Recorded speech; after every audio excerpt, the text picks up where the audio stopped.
Joining us now on the line is Ann Coulter. She is the author of many New York Times bestsellers, including the most recent one, In Trump We Trust. Merry Christmas, Ann. Merry Christmas, Howie Carr. Listen, have you read this Politico story about how the Obama administration put the kibosh on a major investigation and a major crackdown on Hezbollah bringing drugs into the U.S. to I saw the headline. It's very long and it's very dense, but it's worth reading, or at least worth reading some kind of excerpt. I don't think you're going to see it on the NBC Nightly News tonight. Just a hunch.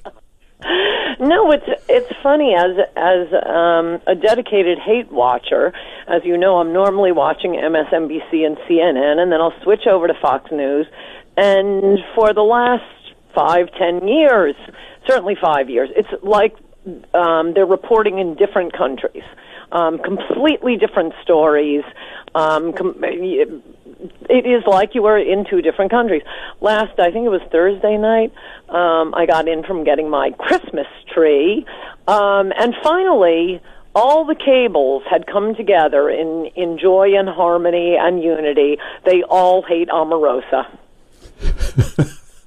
Did you notice that? I've never seen them all reporting basically the same story and with the same angle. Well, you would think though that the big story here would be the fact that the FBI seemed to be trying to collude with the Clinton campaign to rig the 2016 election. I mean, something that J. Edgar Hoover never dreamed of doing in his most fevered moments. You know? Right. It's also hilarious to see the left go from, loving the Soviet Union of the Gulag archipelago and shooting down American planes, stirring up trouble abroad, threatening us with nuclear annihilation. They were the show trials. They were totally down with that. But now that Reagan won the Cold War and Russia is, just another country, maybe a little more corrupt than others. Right. Suddenly, the left has decided it's the evil empire, and, the other side of the coin is the FBI. Oh, they hated the FBI back when it was doing its job, doing a fantastic job exposing them, and communist members of the FDR administration, for example. Now that they're just social justice warriors working on behalf of one political party, suddenly the left reveres the FBI. Yes, they're the thin blue line, Ann, as they used to say, right? No, it's hilarious. Also, please note, as per that magnificent book of mine, Godless, and the concept of human shields, how the left can't make an argument without throwing out some victim. They can't defend the FBI, the CIA, any of these groups. Immediately they go to, these people risk their lives. People have died. Nobody's risking his life spying on the Trump campaign and conspiring to try to throw him out of office. Well, they think judging from those texts, though, they thought they were on the front lines. Strzok and his girlfriend there, talking about, this is, God put you here. They didn't say God, but they said you were put here to save, Gaia put you here to save our republic for Hillary Clinton, so we can reinstate Fast and Furious and play footsie with Hezbollah to keep the drugs coming into the country. This is what you were put on earth for.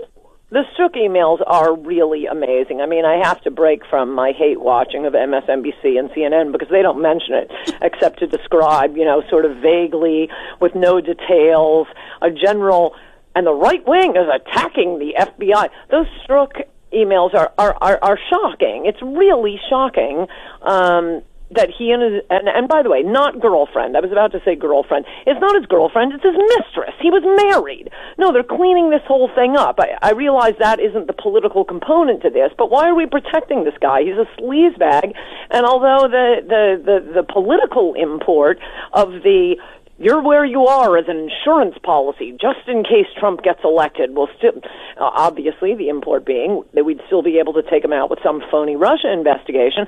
But if you leave that aside, my favorite texts are actually are the desperate ones of this loser trying to get laid, telling his mistress, "Congratulations on the nomination of the first female candidate for president. It's about damn time." Oh my gosh, you are so pathetic. Yeah, you know what I think, Ian? There's 10,000 of these things, and we've only seen a sample, as they say, 375. I want to see every damn last one of them, don't you? Oh, so do I.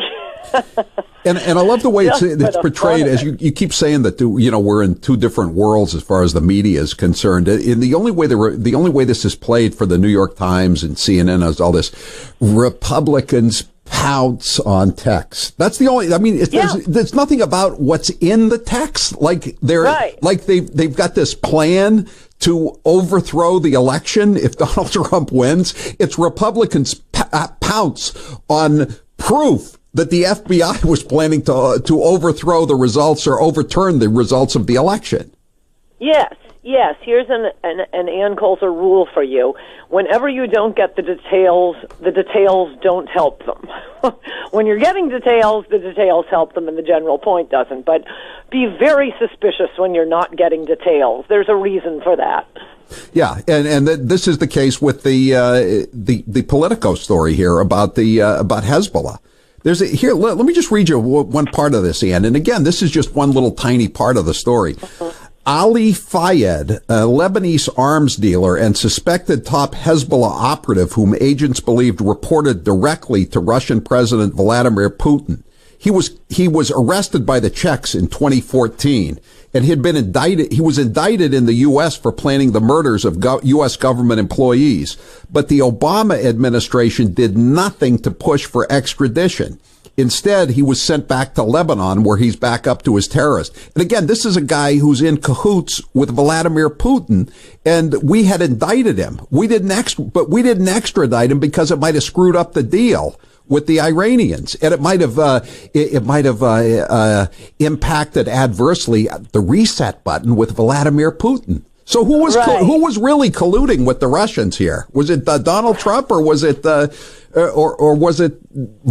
Obama and Clinton? And Hillary. Yeah. Yeah, no, Hillary had that famous silly reset button where they spelled reset wrong in Russian, and it meant something like penis instead or something ridiculous.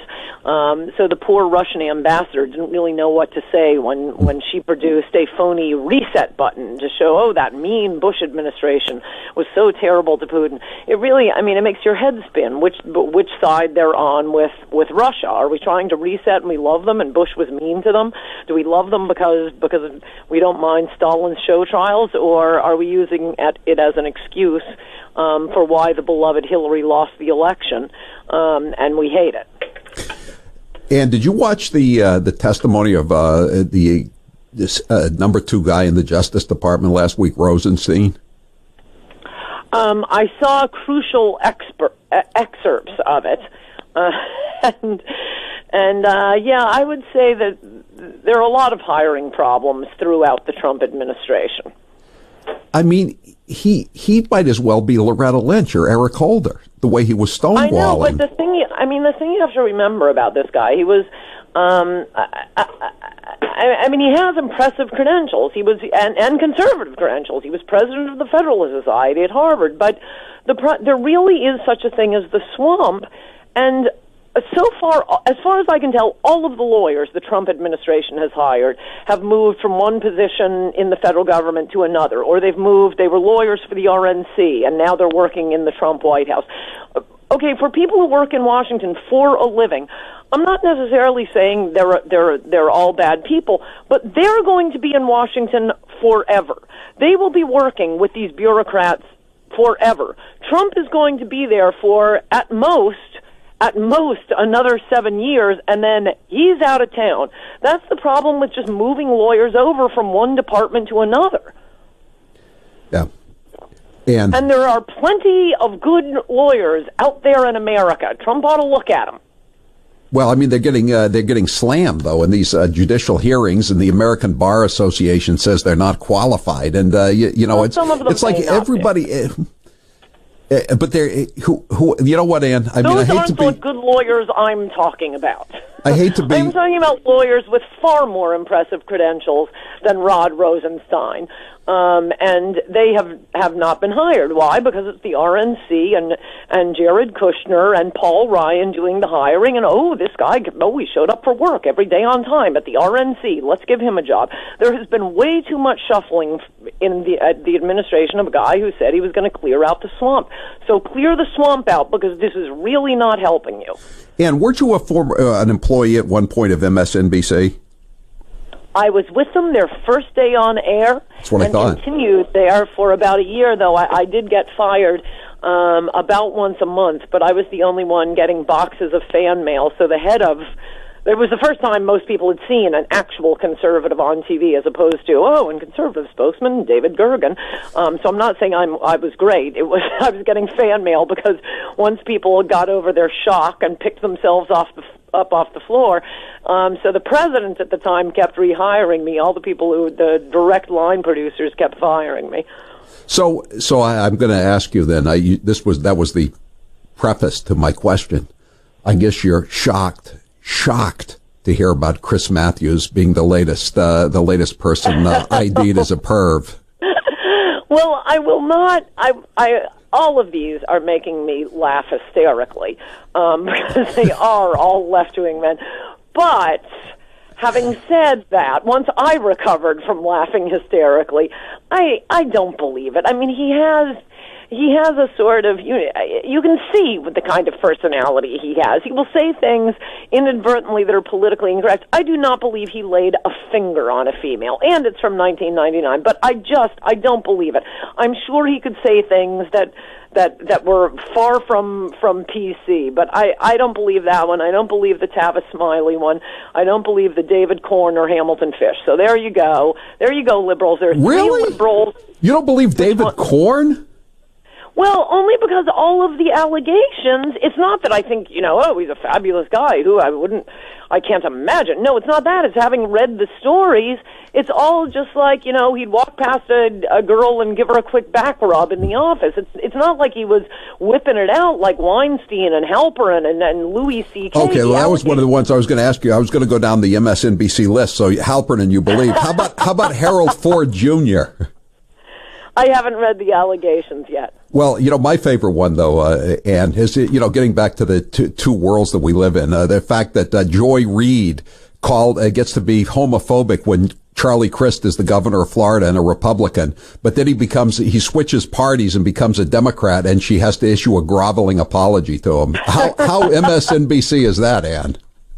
Right.